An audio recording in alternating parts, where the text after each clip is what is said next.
Salah ad-Din Ayyubi was born in 1137 in Tikrit, a city in present-day Iraq, into a Kurdish family with a strong military background.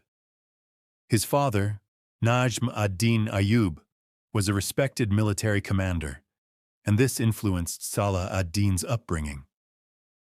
From a young age, Salah ad-Din was educated not just in intellectual subjects, but also in martial skills, as his family emphasized the importance of both knowledge and strength for leadership.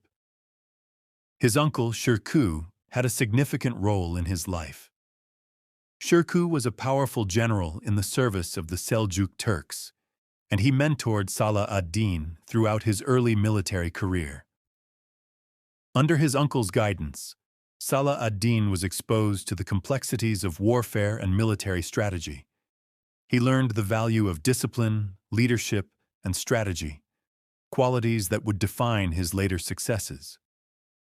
At just 14, Salah ad-Din began his military career by joining his uncle on various campaigns.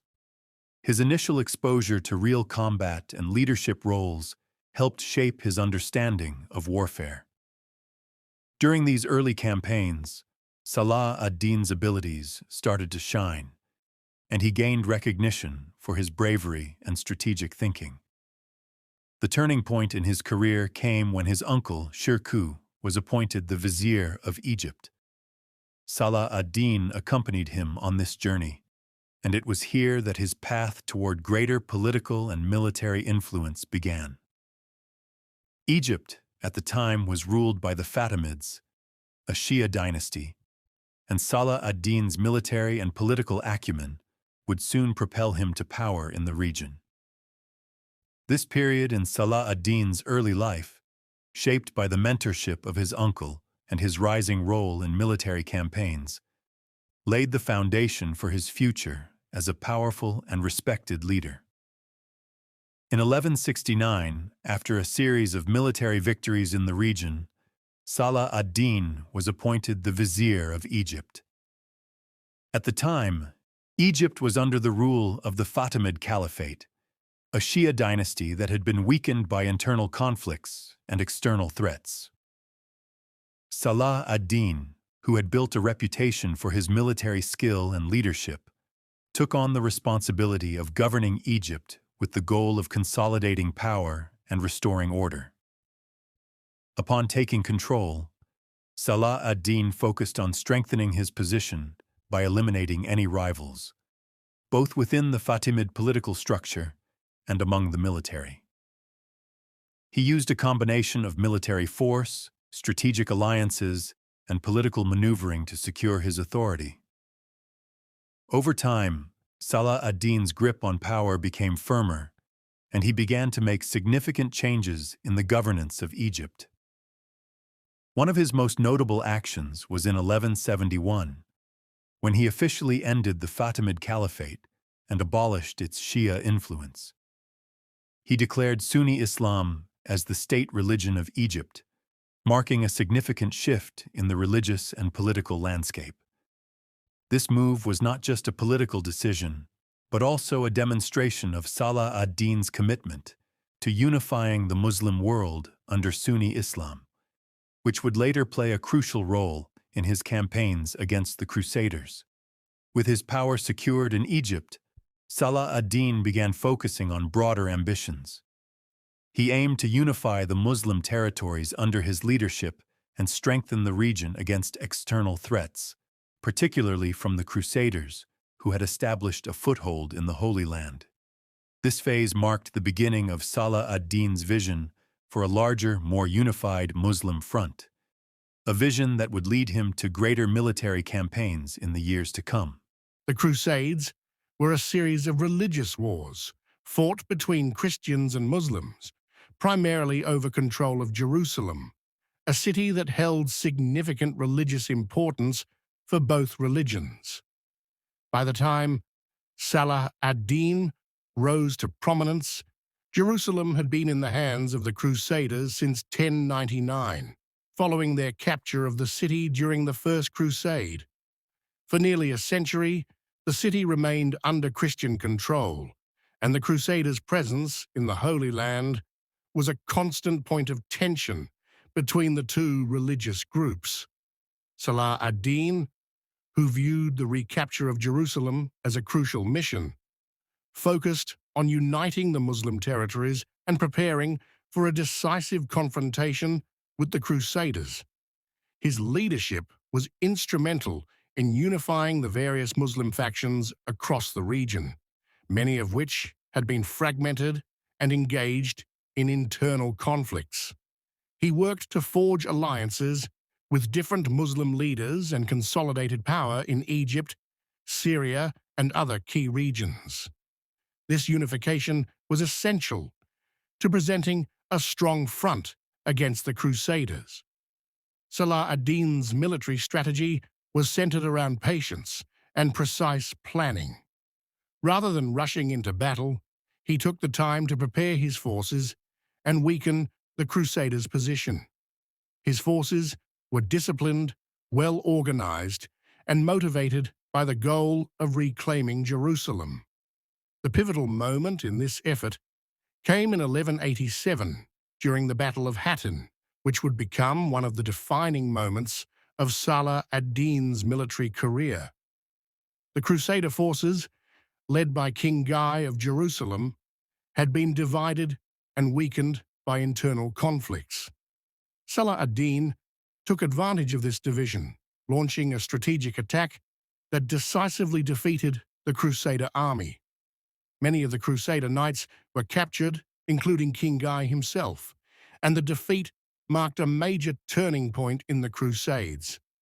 With the Crusaders in disarray and Jerusalem's defenses in decline, the stage was set for the city's recapture. The Battle of Hattin not only represented a major military victory for Salah ad-Din, but also symbolized the collapse of Crusader power in the Holy Land. Following this victory, Salah ad-Din turned his attention to Jerusalem, now vulnerable and weakened by the Crusader defeat. After his victory at the Battle of Hattin in 1187, Salah ad-Din turned his focus toward recapturing Jerusalem, which had been under Crusader control for nearly 90 years. The Crusader kingdom of Jerusalem, severely weakened by the defeat at Hattin, was in no position to defend the city effectively. Salah ad-Din laid siege to Jerusalem in the summer of 1187. The siege was marked by intense fighting and psychological pressure on the Crusader defenders. Salah ad-Din's forces surrounded the city and cut off its supply lines, gradually weakening the Crusader position. The defenders, exhausted and demoralized, were unable to hold out for much longer. On October 2nd, 1187, after several days of intense fighting and a prolonged siege, Jerusalem finally fell to Salah ad-Din's army. The city's fall marked the end of nearly a century of Crusader rule over the Holy City. What made Salah ad-Din's recapture of Jerusalem even more remarkable was his generosity and sense of justice after the conquest. Despite the brutal treatment that Muslims had suffered under Crusader rule, Salah ad-Din showed remarkable clemency. He allowed the Christian inhabitants of Jerusalem to leave the city peacefully, offering them safe passage. Those who were unable to afford the ransom for their freedom were even given financial support by Salah ad-Din's administration. This act of mercy was seen as a stark contrast to the Crusaders' often harsh and violent treatment of Muslims during their rule. Salah ad-Din's magnanimity earned him respect not only from his Muslim allies, but also from his Christian adversaries.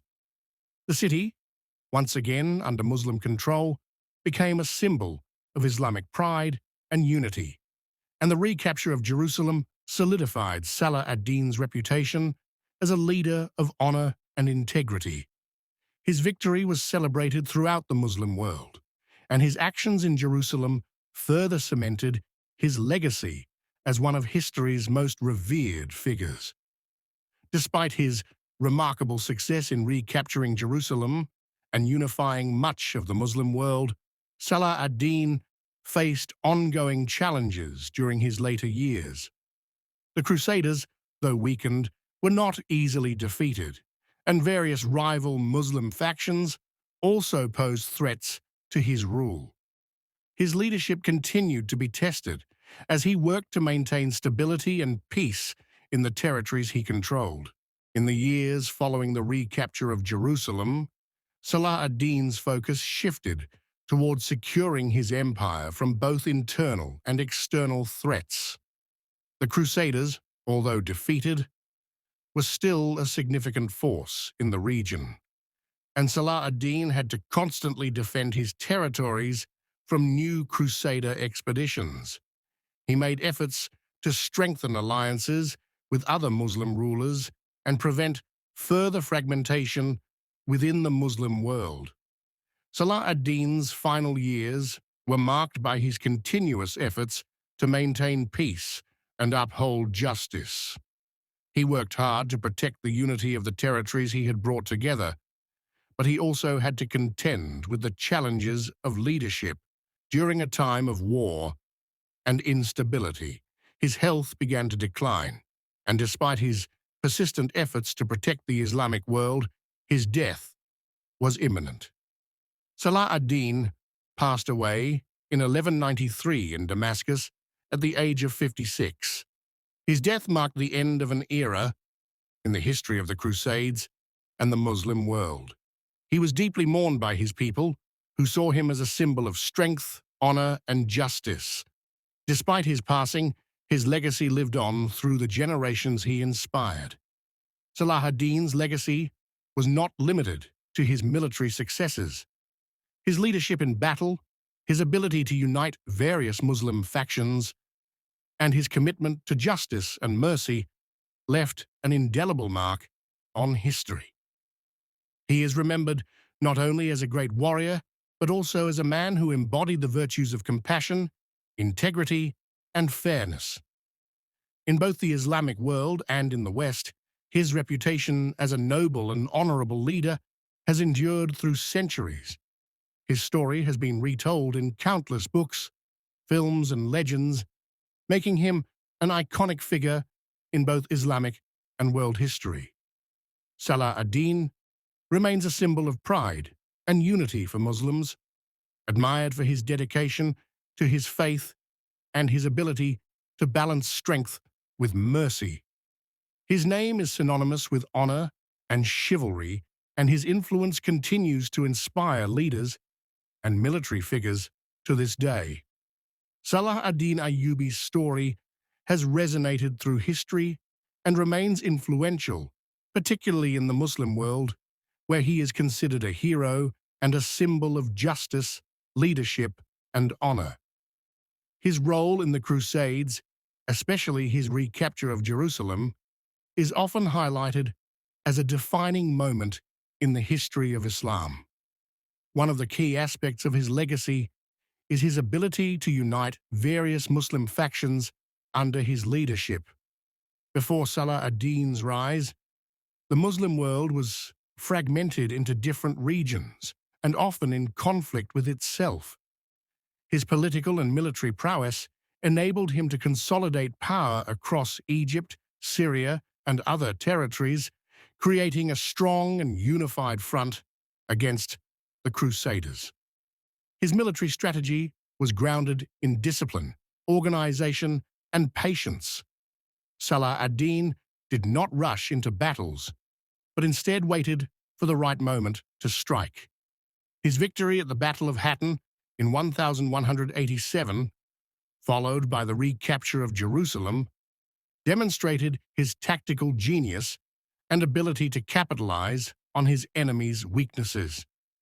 Unlike many of his contemporaries, he maintained control over his troops with a combination of respect and strong leadership, which fostered loyalty among his forces.